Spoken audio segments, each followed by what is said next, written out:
Tentang hati, karena kan di dalam tubuh manusia itu ada segumpal daging. Apabila segumpal daging itu baik, maka baik seluruh tubuhnya, dan apabila segumpal daging itu buruk, maka buruk seluruh tubuhnya, yaitu segumpal daging itu yaitu hati. Hati itu memiliki pintu dan jendela. Diibaratkan kalau rumah, pintu dan jendelanya selalu terbuka, maka debu akan masuk. Begitu juga hati, kalau mata dan telinga tidak dijaga, maka hati juga akan kotor.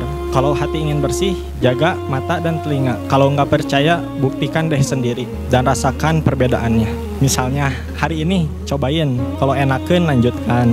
Mata dijaga dari melihat yang haram dan dari pandangan yang merendahkan. Kadang pandangan yang merendahkan itu mungkin kita tidak berbicara, tapi hati ya yang tahu. Kenapa sih kita ingin hati kita bersih? Karena Rasulullah SAW pernah bersabda, sesungguhnya Allah tidak melihat bentuk rupa kalian dan tidak melihat harta benda kalian, dan Allah melihat hati dan amal perbuatan kalian. Hati itu ada 3 kondisi. Yang pertama, qalbun salim, hati yang sehat. Yang kedua, qalbun marid, dan yang ketiga, qalbun mayit. Qalbun salim, hati yang sehat, adalah hati yang tidak ada penyakit. Yang kedua, qalbun marid, hati yang berpenyakit. Dan cara membersihkan penyakit hati itu macam-macam. Kalau kita baca di buku Tazkiyatun Nafs, tiap penyakit itu ada obatnya. Misalnya dengki, salah satu cara menghilangkan dengki yang sederhana adalah dengan menyapa orang yang didengki misalnya. Mungkin sederhana tapi itu bisa menghilangkan penyakit dengki. Kalau ini bangga diri juga ada obatnya.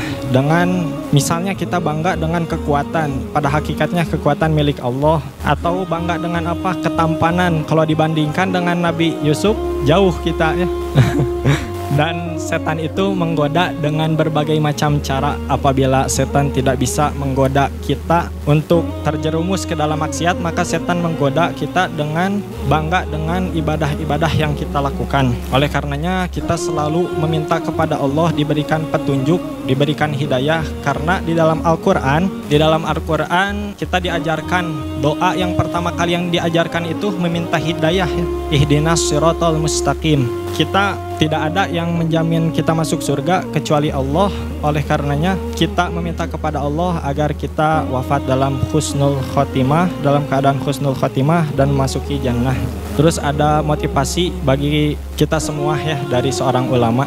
Kalau menghafal Al-Quran itu jangan hanya menggunakan akal. Kalau hanya menggunakan akal akan mudah lelah, tapi kalau menggunakan hati akan tetap indah.